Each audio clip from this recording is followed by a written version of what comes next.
marka xiga waad u jeedaan oo dhismihii tikada dhagax dhigiisu wuxuu ahaa 24kii bishii January 2023 maanta ay tahay 23kii bishana waad aragtaan shaqadu hadda ilaa iyo badda dhexdeeda ilaa iyo 50 mitir ayaa gudaha loo galay waxaan rajaynayaa insha Allah baltigan sida aan horay qiimeyntii iyo mataqaanaa soo bandhigistii maapka tikadu uu ku taariikhaysan yahay xarig jarkiisu December 2023 waxaan isleenahay insha Allah waxyaabaha kale container waxa weeye area square oo 4000 iyo 3000 inay iyaduna mataqaanaa phase 1 construction la socoto waxa la socda gate complex oo isaguna entry exit ah oo runtii building aad u qurux badan oo dhammaan institutionada ka hawlgala tikaduna ay ku shaqeyn doonaan mataqaanaa project uu la socda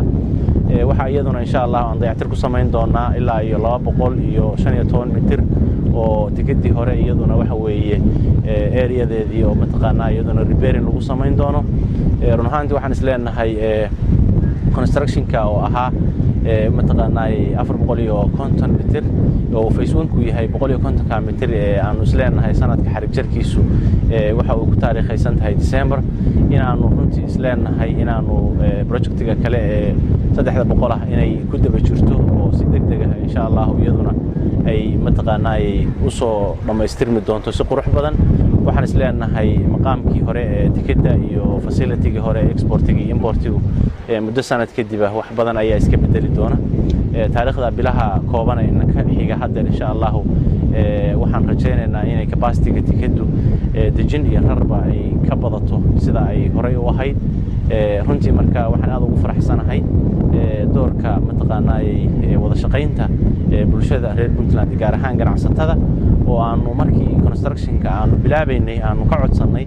inaanu doonayno tikadu inaysan exportigeedii importigeedii isdhimin ay nagula shaqeeyaan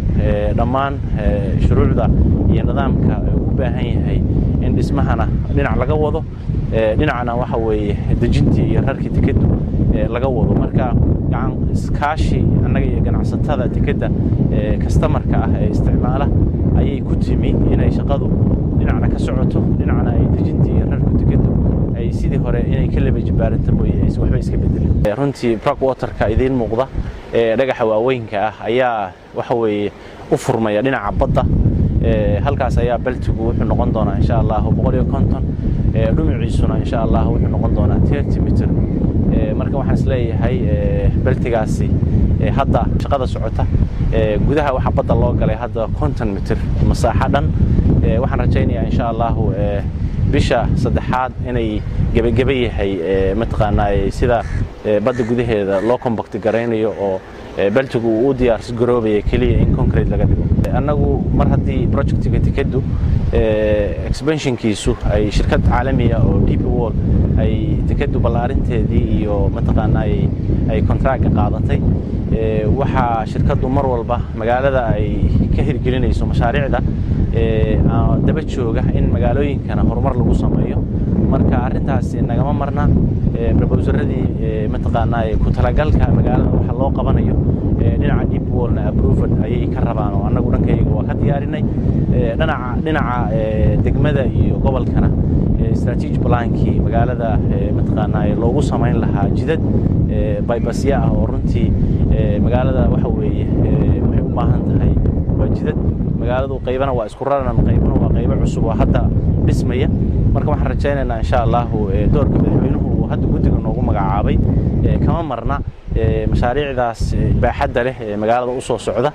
jidadkeeda iyo goobo bannaan oo dhulka dawladda in la helo marka aad baan ugu faraxsanahay runtii haday dhanka dawladda doorka ay wado hadda oo horumarka ah oo mataqaanaa in la helo dhulkii dawladda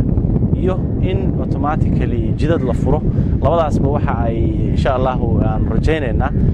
dhanka DP World-na in ay ka imaan doonto ku talagal mataqaanaa jidad iyo horumar kale inay ka fuliso magaalada